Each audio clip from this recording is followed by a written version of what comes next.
sebetulnya ini bisa kalian baca sendiri, tapi kalau saya berikan slide-nya, saya yakin 98% tidak akan dibaca secara bersama. Kayak dibaca doang, udah menggugurkan jawaban. Sudah dibuka? Sudah Pak. Sudah dibaca? Sudah sekilas Pak, sekilas. Pasti tidak akan dipahami secara detail. Dan saya yakin itu.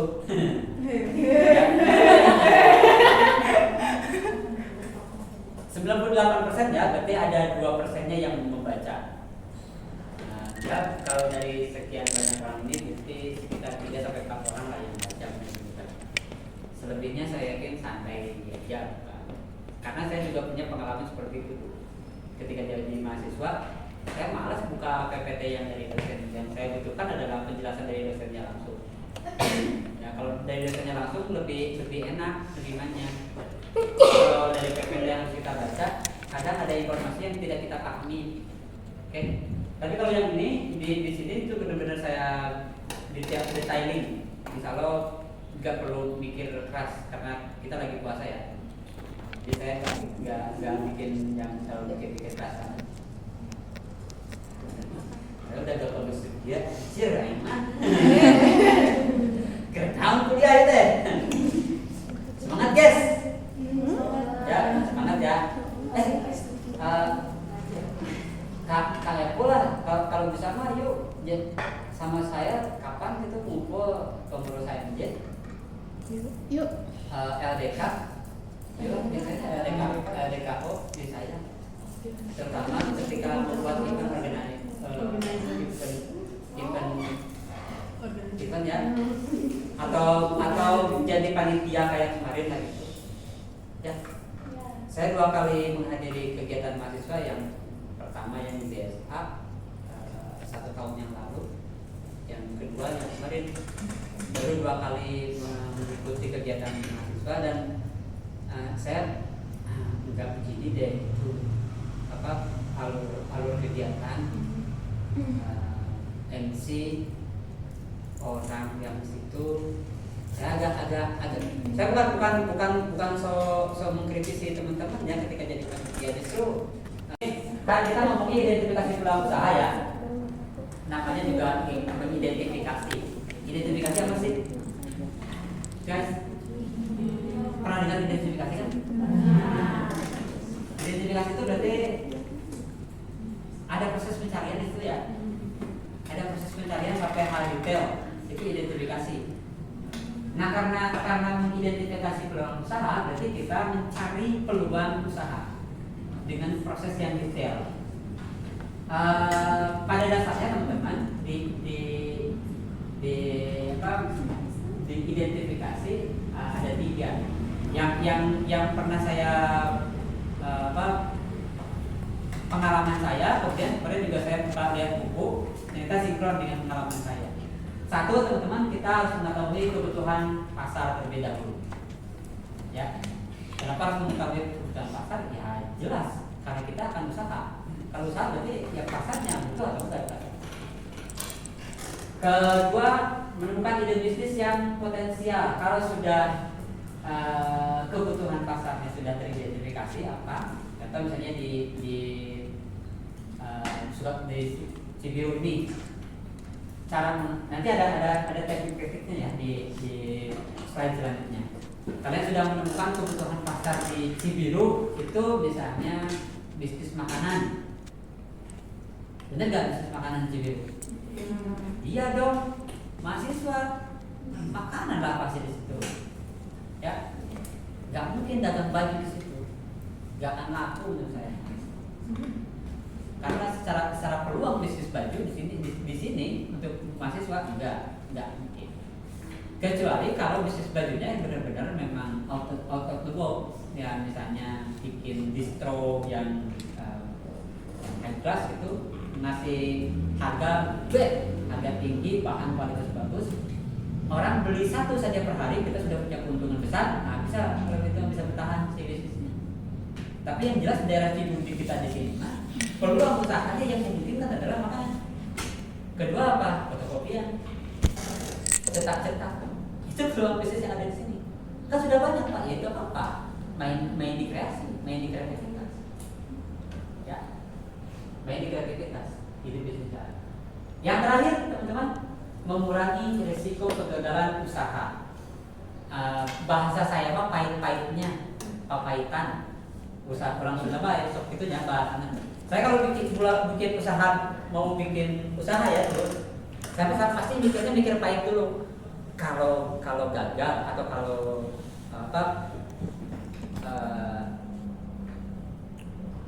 bangkrut, kira-kira bangkrutnya segimana? Makanya saya perhitungan yang kemarin saya pernah cerita dagang topi gitu ya. Dagang topi yang dari sana itu 7.500 hanya di etalase yang pakai lampu kerlap-kerlip jadi 20.000 sampai 25.000. Itu tuh perhitungan supaya resiko kegagalan. Kalaupun gagal, kajual hiji oge itu sudah menjual satu saja itu sudah ngelibas berapa topi? Satu itu sudah bernilai 3 topi. Dalam satu kodi itu 20 topi. Dari 20 topi teman-teman yang bisa saya simpan di etalase yang desainnya bagus itu yang bisa dijual 20 sampai 25.000 itu bisa 4 sampai 5 topi. Kalau 5 topi saja, tadi kan satu topi bernilai 3. 5 topi saja kali 3 sudah 15 topi. Dari 5 topi yang ada di sini saja sudah sekarang menjual 15 topi. Jadi kan satu kodi tadi ada 5 topi lagi dong yang belum terjual perhitungannya. Kejual 5 topi yang di sini tuh kalau yang digantung di sebelah sini yang digantungkan begitu itu kan harganya saya kasih 14.000 dari sana 7.500. Kalau kejual 2 saja itu sudah 4, kejual 3 itu sudah 6 perhitungannya. Kejual 3 dengan yang di sini 5, 8. Sisanya berarti ada 12 topi itu keuntungan saya. 12 kali 7.500 berapa?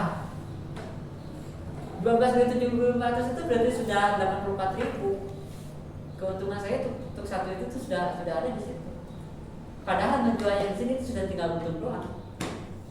Jadi hitung risiko kegagalan itu benar-benar harus dilihat dulu. Ya. Karena identifikasi peluang usaha yang dimaksud di sini itu benar-benar sampai ke tahap yang dipapahikan. Ternyata benar ketika saya lihat di buku juga secara teori ya harus sampai ke sini. Tapi kalau di buku bukan risiko kegagalan, ada manajemen risiko dan berani mengambil risiko. Tapi kalau saya bahasanya mengurangi risiko kegagalan usaha. Kenapa mengurangi? Ya tadi kalau kalian tidak mencerna tidak jeli melihat peluang usaha di sekitar, risiko gagalnya pasti besar. Ya, saya meskipun ngajar aja di sini ya, tapi tetap ya sekali yang akan di luar di sini di depan, terus sambil lihat, dari sini ya peluang usaha di sini ini. Dan saya lihat yang masuk ke situ mahasiswa, fotokopian, gitu tuh ya. Kenapa pulsa dan warna tidak ada di situ? Warna itu kan sudah tidak terlalu ini ya, sudah tidak terlalu begitu seksi untuk sekarang. Kalau dulu mah di depan kampus tuh warnet, zaman saya kuliah dulu warnet, dan itu tuh warnet tuh PS lah gitu ya, 1 jam 3.000, mereka satu mahasiswa bisa ngancam 2 jam dan 6.000. Satu kampus ini aja ada 20.000 ya. 20.000 orang ambil 1% aja berarti 200 orang ya. 200 orang yang masuk ke situ dalam 1 hari kali 6.000 udah berapa ya? Perhitungannya udah gede tuh 1.200.000 per hari hanya 1% dari satu kampus. Ya, karena memang pada saat itu peluang bisnis untuk warnet bagus. Tapi kalau sekarang nggak mungkin ada warnet. Perinan itu masih bagus, pustaka masih bagus. Tapi sekarang justru yang perlu diperhatikan kalau misalnya tadi perinan, nggak printer yang kecil-kecil begitu yang paling memungkinkan bisa bertahan. Printer yang laser yang cepat, itu yang bagus, yang bisa bertahan jauh lebih. Kenapa? Karena orang kan datang ke tempat perinan pengen cepat, ngeprint di lama di situ dosen, edit tadi dinya, ngeprint di dinya. Beli ngeprint lagi, naik bang.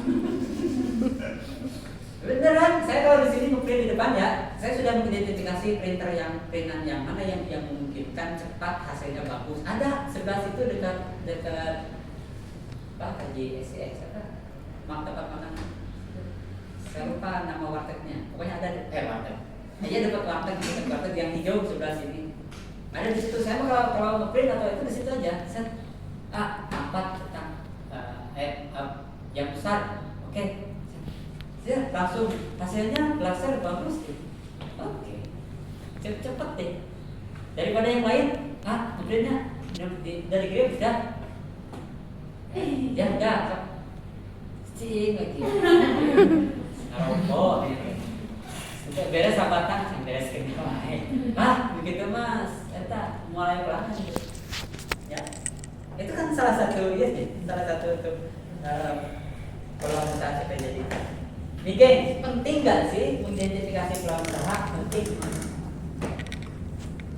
Identifikasi peluang usaha itu penting karena ini yang sepengalaman saya ada 2 di sini, tapi saya dapat dari teori-teori dan 2 lagi.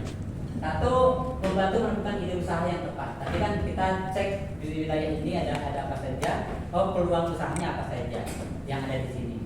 Jadi kan banyak ya peluang usaha di sini, makanan lah, makanan juga makanan apa saja ya. Apakah nasi padang begitu bisa laku nggak sih? Nih teman-teman, kalian kan suka lihatnya padang dulu 12.000 yang 10.000 gitu ya. Menurut saya itu strategi bisnis yang udah besar. Orang malah jadi nggak mau akses itu. Kecuali kalau harga 12.000 rasanya masih seperti yang standar, padang standar pasti bakal ke situ. Ini mah harganya jadi 12.000 jadi 10.000 tapi rasanya jadi diturunin. Itu saya mah jadi malah bener ke si rumah padang. Bener sobat yang gitu tuh. Kecuali kalau yang ada event-event gitu ya, yang mepet duitnya ya ke situ paling. Tapi kalau yang reguler makan gitu pasti jarang. Mendingan yang harga normal biasa, rasa enak. Tapi satu kali orang makan di situ, keuntungan sedih, gitu, ya. Ya kalau bisa sih, kalau menurut saya, kalau mau ya gitu. Harganya di 12.000 atau 10.000, tapi rasanya tetap nggak mengurangi rasa. Kalau masalah ukuran boleh lah jadi agak kecil. Yang penting rasa. Yang kalau masalah ukuran, kalau ayam berarti ukuran ayamnya jadi agak kecil, oke lah. Karena si pembeli juga memaklumi itu karena harganya. Jadi 10.000, jadi 12.000. Ya, strategi yang itu sudah agak besar menurut saya. Yang kedua, menyesuaikan usaha dengan kebutuhan masyarakat. Tadi kan masyarakat di sini butuhnya apa? Karena mahasiswa butuhnya apa? Makan siang, makan gitu ya. Dimakannya makan murah nih. Ya, rata-rata teman-teman di depan kampus makannya murah. Kecuali di Uninus. Di Uninus makanannya mahal. Saya kalau makan di Uninus bukan di dalamnya ya, di luar kampusnya, dekat kampusnya mahal. Kalau di sini murah di sini mah. Sekelas Unpad aja diukur. Saya masih S2 dulu, waktu zaman S2 makan tuh 8.000-an. Di pinggir aja. Di pinggir banget. Kalau teman-teman saya mah kan bawa mobil gitu ya, ke kafe, dan masuk ini 8.000, seperti mesir di setting. Jadi dia malah kayak bagian mobil, cuma tidak ada lah orang mana. Jadi makan itu kenyang aja dulu. Tapi memang segitu kebutuhan masyarakat di kita di Cibiru itu makanan yang murah. Bagaimana menyajikan makanan murah tapi tidak murahan rasanya? Ya, peluang untuk masyarakat. Peluang keberhasilan bisnis, teman-teman. Nah, ini ada kemungkinan bisa meningkatkan peluang kalau kita identifikasi ini. Ya. Terakhir, membantu perencanaan usaha yang lebih matang. Nah, kalau saya ini 2 ini. Ya, kalau saya 2 ini. Jadi ketika mengidentifikasi peluang usaha di suatu tempat, saya suka lihat ini kebutuhan masyarakat di situ apa, kemudian saya buat perencanaan yang lebih matang berdasarkan kebutuhan masyarakat di situ. Ternyata di teori ada ini juga, ide usaha dan peluang keberhasilan bisnis kata di buku. Jadi saya tambahkan 2 ini. Tapi kalau saya ini dua ini juga cukup kalau saya ya. Jadi kalau bikin bisnis ini tadi usaha kopi itu di Banjaran. Banjaran tuh teman-teman, Mel, kita kan di Banjaran mah masih ini ya, agak banyak dari pinggiran-pinggiran ya, dari Pangalengan datang ke situ, dari Ciwidey datang ke situ, terus dari Arjasari yang sebelah sana datang ke situ, terminalnya di situ. Biasanya orang-orang pinggiran yang datang ke Banjaran itu melihat topi yang saya jual saja itu sudah gaya, gitu. Ada gaul, karena topi-topi saya juga topi-topi motif-motif gaul. Yang anak gaul tahu pada saat itu yang band rockstar yang dalam itu ya, si gambar-gambarnya tuh yang begitu. Terus gelang-gelang ini ya, bukan gelang yang dari bulatan-bulatan gitu tuh. Nah yang kayak gitu yang kayak lebih gitu, tapi yang dari bahan kayak kayu gini. Nah yang gitu saya lebih banyak yang gitu, tapi bukan yang buat orang tua, bukan yang kolot, tapi yang lebih anak muda banget. Karena kebetulannya di situ ada anak-anak SMA. Saya pasar di situ ada anak-anak SMA, ada SMA Pasundan, SMA 1, SMP. Itu kemarin itu anak-anak geng situ. Oke, geng, sumber peluang usaha nih. Sumber peluang usahanya dari mana saja? Satu, kebutuhan pasar, misalnya ada kebutuhan makanan, jasa, teknologi. Di kita kan ada ya.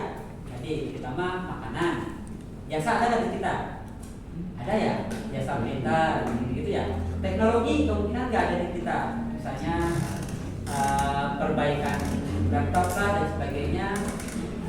Nah, di kita harusnya ada sih. Menurut saya itu akan jadi peluang bisnis di depan.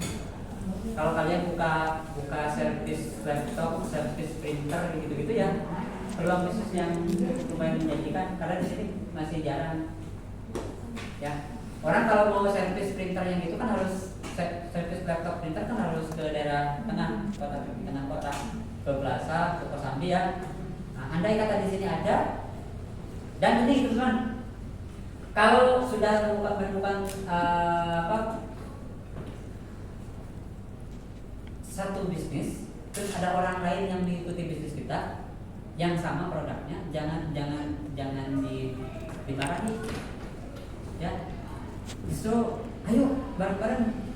Kenapa? Justru kita mengundang banyak pembeli. Seriusan, mengundang banyak pembeli kita. Kenapa? Karena ada jadi banyak pilihannya. Nanti kita tinggal main di pelayanan yang ramah, di harga yang bersaing, yang gitu-gitu mainnya di situ.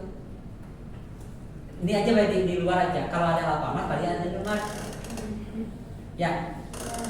Kalau ada Alfamart pasti ada Indomaret. Kenapa? Padahal jualnya sama. Ngejualnya sama kan? Tapi dua-duanya laku. Karena orang kalau misalnya ada Indomaret atau Alfamart pasti marah repot artinya nunggu lewat teh.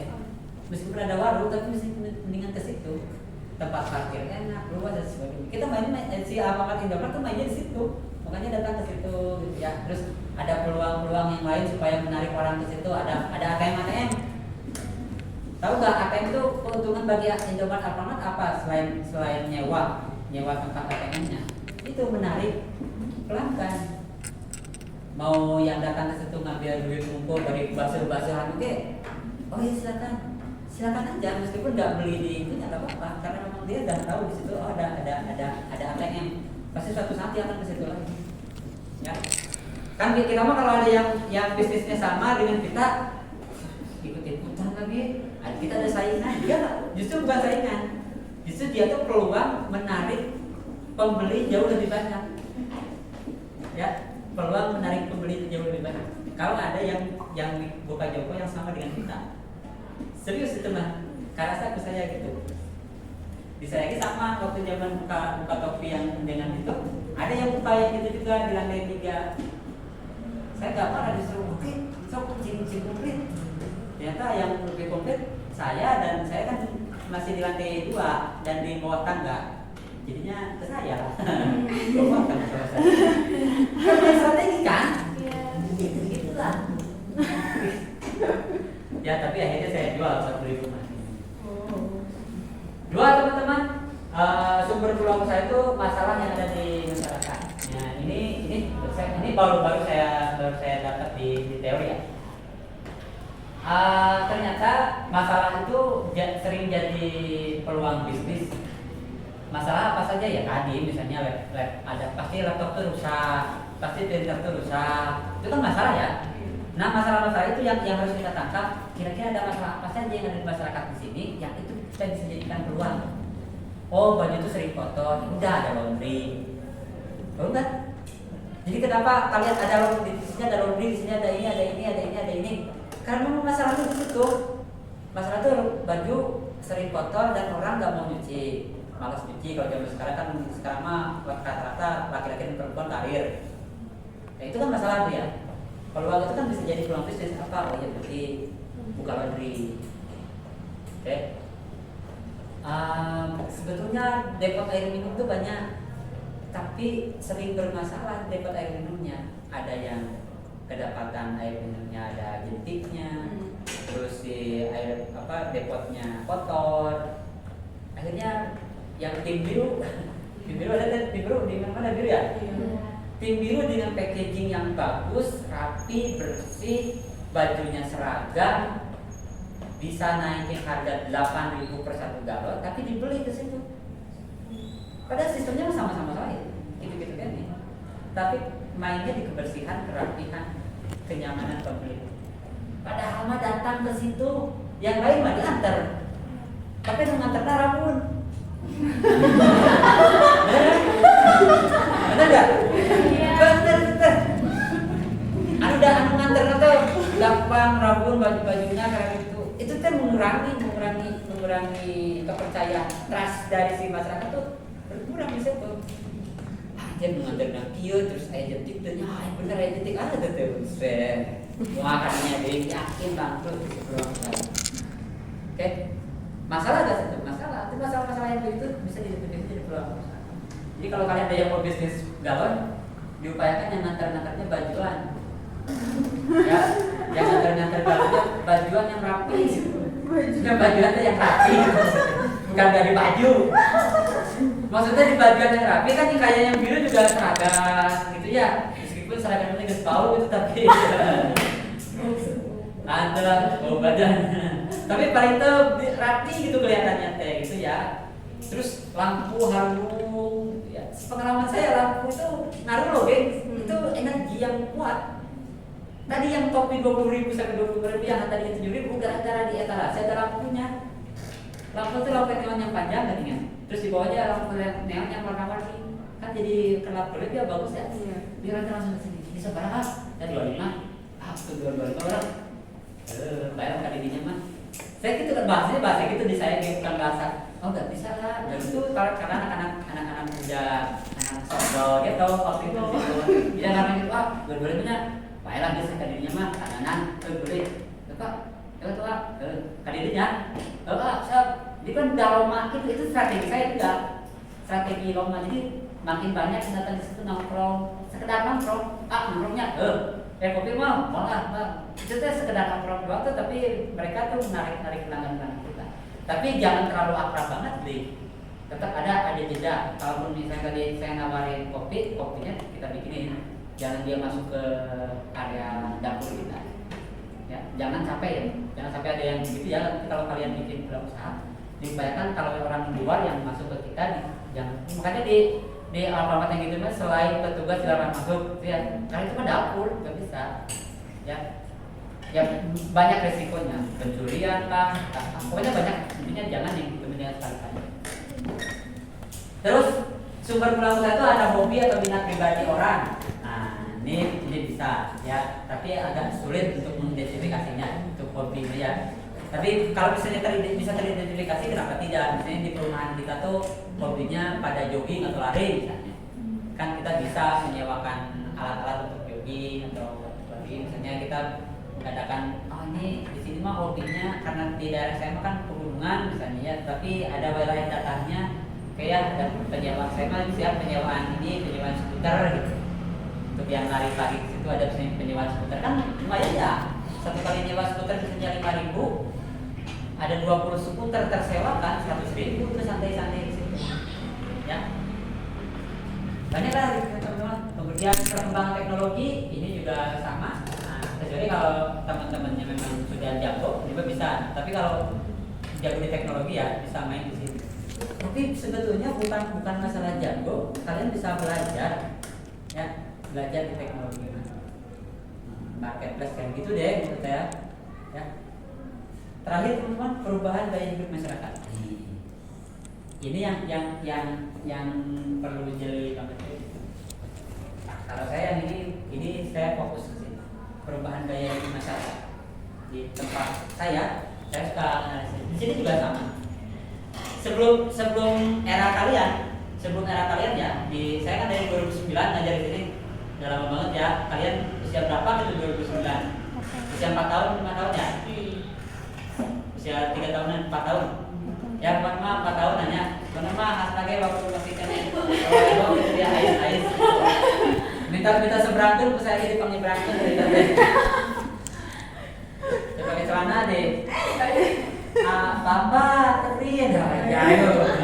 Dia udah salah ya teh. Ya. Nih ada perubahan gaya hidup di sini juga teman-teman. Di UIN Bandung ini perubahannya signifikan.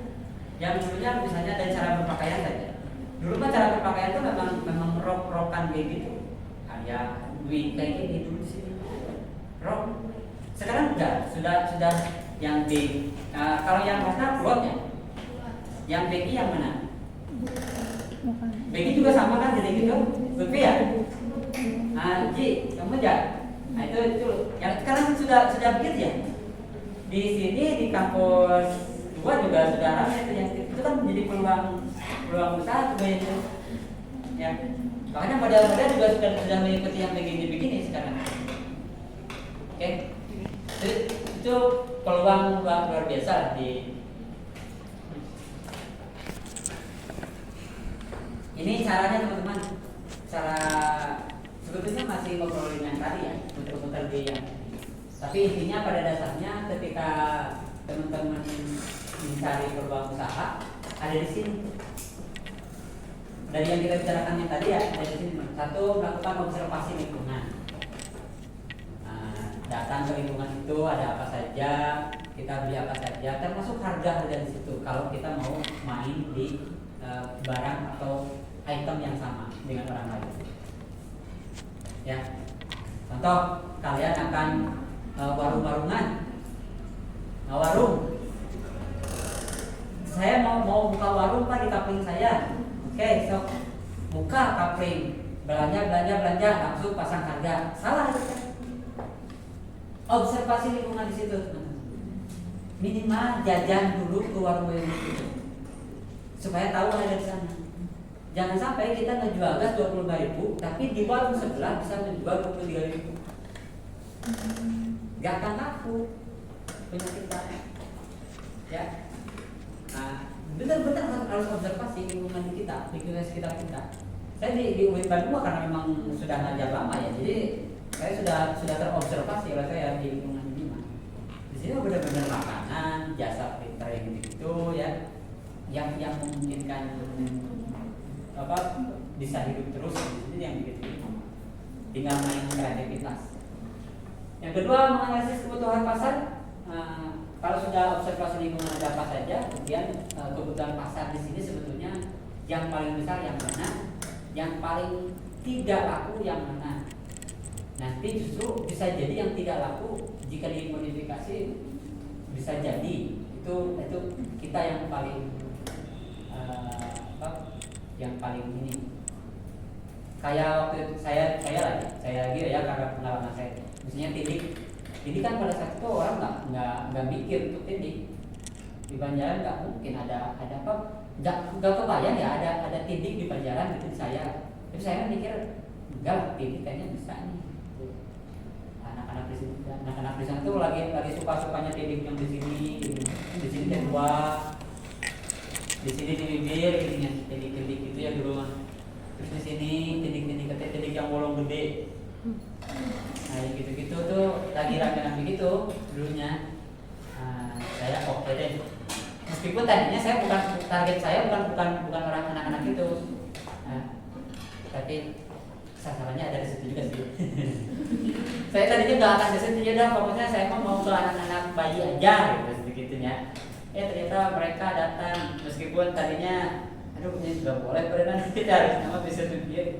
Tapi udah datang, kemarin lah. Besok itulah kasih akhir nama pertama satu kali jebret.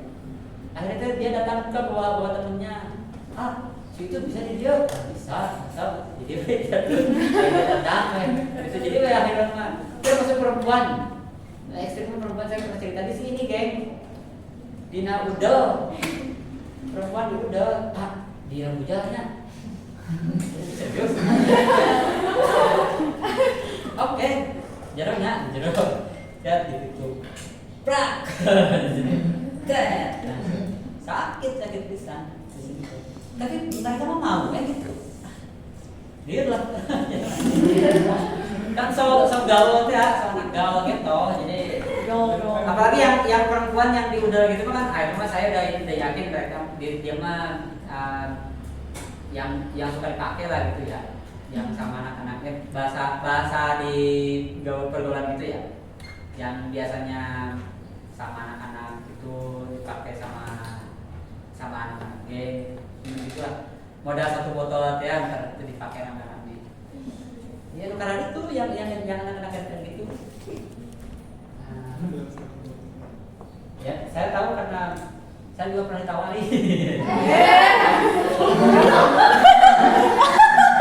Pernah ditawarin, dia nawaran aja saya enggak. Orang yang teuing, rata tuh mah. Kada terkulit. Merah. Ampun, itulah. Saya mau itu mendingan anu safety sekalian aja sih. Enggak. Gratis aja, bayar mereka gratis mah juga ini yang penting mah gantiin aja udah buah, seberapa aja lunak 5.000, ganti 5.000-nya aja tuh sampai sini. Tapi enggak ya, saya enggak sampai ya. Dikit. Enggak lah. Beneran saya takut dah ada safety karena itu ya. Please deh. Serem lah. Ya, kemudian kalau sudah kebutuhan pasarnya ada, langkah ketiga mencari ide kreatif dan inovatifnya, teman-teman. Kira-kira kalau yang barangnya yang sama, kreativitas kita di mana? Ya, kayak tadi kan yang biru kan sama pada jualannya begitu, malahan ada klubnya, bukan klub ya, pasti namanya nih organisasinya, ada organisasinya. Tapi kenapa biru yang lebih nembak gitu? Karena memang ada ide kreatif di situ, dia menggunakan gaya elegan, itu kan kreatif tuh, ya. Dan pernah datang ke situ padahal nggak diantar-antar, yang lain pun rumah diantar, jaga harganya 5.000. Cuma sayangnya kenapa tidak laku gara-gara tadi kebersihannya, macet rambut di motor nage gitu kan, motor nage udah beberek-berekan Israel. Itu kan saya miris yang dulu ya jadi bisnis ini maksud sendiri gitu ya. Padahal justru itu alat mun petani mah kita disebut paculnya. Tahu petani ya? Petani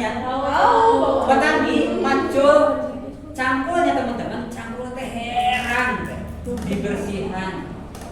Saking benar-benar dirawat, ya betul kamu gitu, motornya gak dirawat-rawat acan. Please deh saya teh. Ini alat untuk nyari duitnya gak diurus. Ampun. Nah gitu deh. Kayak sama seperti saya, pacul saya kan laptop ya. Minimal tuh laptopnya anu rada telemot teuing gitu.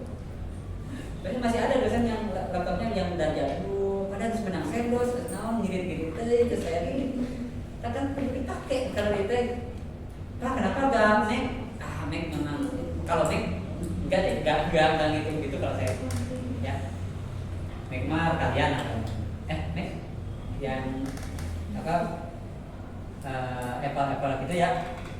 Yang Apple mah kalau bagi saya mah enggak dulu deh. Mendingan yang gini yang tapi bisa. Habis kok nih. Ya, berapa Pak? Panas ya. Bisnis sampai jam 4. Kecuali kalau yang sudah biasa, mungkin biasa aja. Seperti Pak Igan udah biasa dia mah pasti branded baik. Sepatunya pasti branded. Pak Igan mah ada. Dan kabel kan di branded kita kaset. Saya pakai itu branded. Kesalah baju-baju. Sudah, kudu diet. Tahu mau apa yang baik. Teman-teman kalau sudah ide kreatif tempat itu sudah ada analisis kelebihan dan kekurangan usaha kita. Ini harus dianalisis ya teman-teman. Kira-kira kelebihan kita usahanya apa, kekurangan kita apa. Kenapa harus dianalisis? Karena ini di sini nih gengs, yang di poin keempat. Di poin keempat ini meminimalisasi kegagalan. Ya, yang di poin keempat. Kegagalan itu di sini.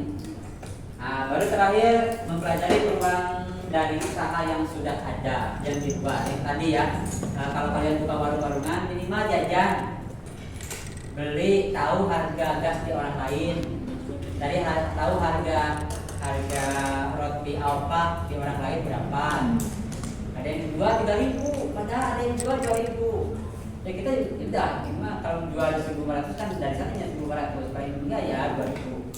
Ya, sama kan. Harus ada ini mah. Ya, kalau ini beneran yang keempat ini mengurangi kegagalan. Ya,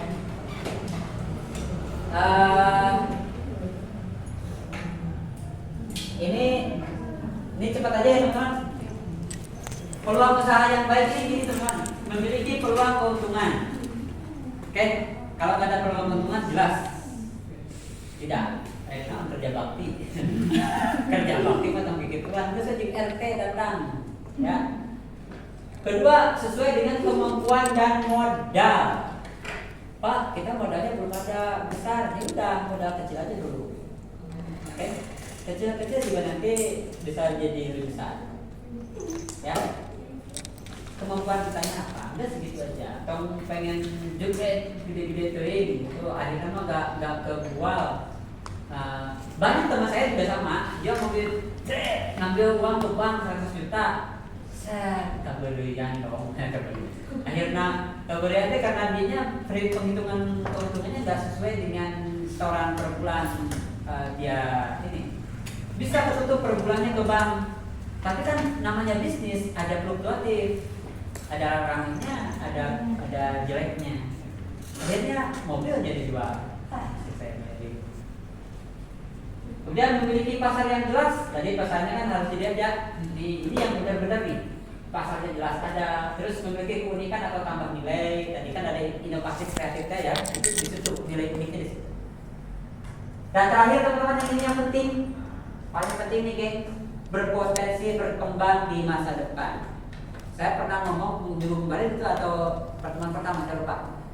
Kalau berbisnis itu paling tidak minimal 5 tahunan. Pernah ya ngomong ya? Iya. Minimal 5 tahun. Ya, minimal 5 tahun. Jangan dia bertahan 1 tahun selesai, 1 tahun selesai. Cuma repot, capek. Minimal bisnis itu yang 5 tahun aja. Pak, nggak ada yang paling 2 tahunan nggak apa-apa. Yang penting kalian bisa recovery terus. Ya. Kalau saya justru bisnisnya yang peluangnya berkembang terus di masa depan dan minimal 5 tahun itu ini ternyata masih bertahan nih. Ya. Karena kenapa 5 tahun? Karena saya harus menghitung biaya modal yang saya keluarkan berapa, akan dikeluarkan lagi, akan kembali balik modal itu dalam waktu berapa bulan atau berapa tahun gitu. Harus hitung gitu. Nanti kalau 5 tahun itu berarti keuntungannya berapa tahunnya. Kayak yang sepatu saya yang kemarin ada jadi sepatu. Sepatu saya kan mengeluarkan modal itu sekitar 18 jutaan. Modal awal hanya 4 juta sana modal awal. Tapi saya kembangkan dapat uang dari sana sini hajar 18 juta. 18 juta itu ternyata teman-teman dalam waktu 3 bulan sudah bisa balik modal. 18 dalam waktu 3 bulan. Kebayang saya sudah berjalan dari 2021 sampai 2026 kemarin, berarti ada 5 tahunan ya. 3 bulan modalnya sudah balik lagi kan?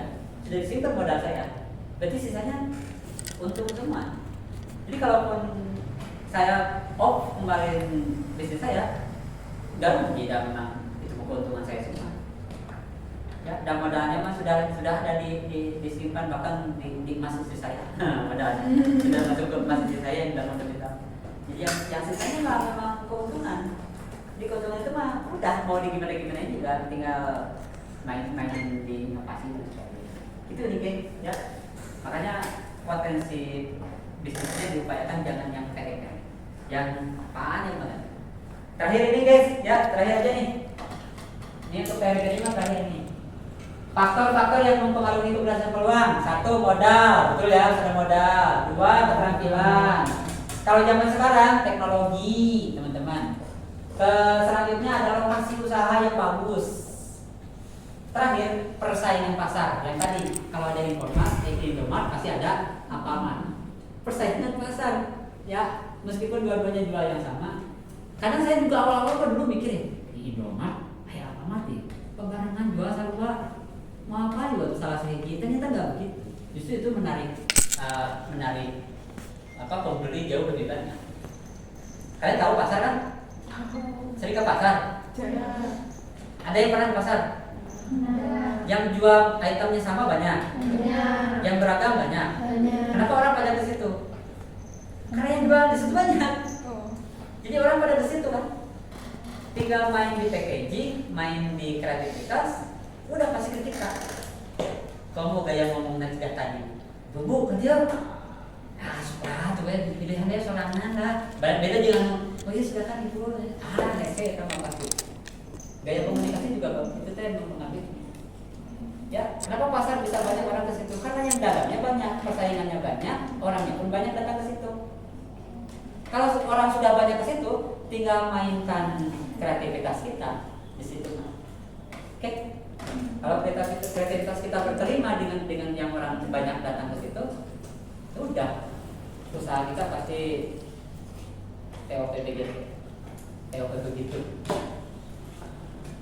Itu aja teman-teman. Ini mah contoh-contoh saja bisnis usaha. Maka mau apapun lah ya, yang memungkinkan ada di kita.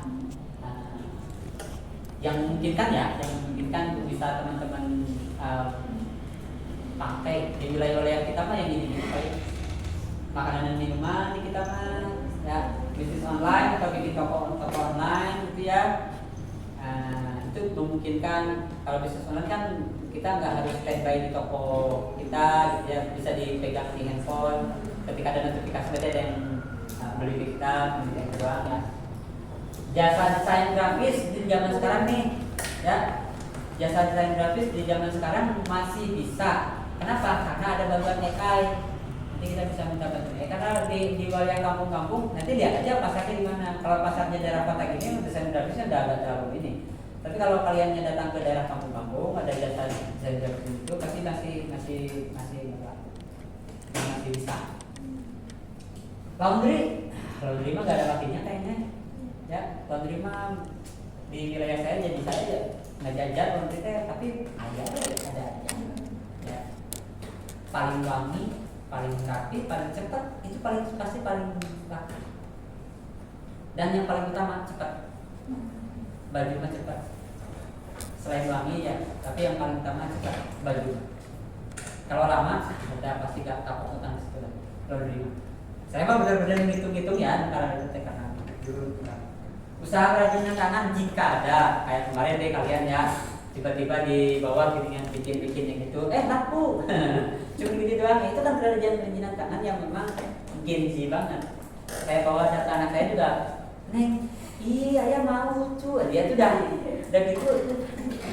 Kalau anak saya bukan gengsi ya, apa ya? Apa? Itu sudah oke. Yang begitu. Itu aja teman-teman. Informasi untuk hari ini bagaimana mencari info peluang usaha saja. Ya. Insya Allah minggu depan berarti akan ya. Off dulu ya. Stop dulu aja. Jadi kita ketemu di setelah Lebaran.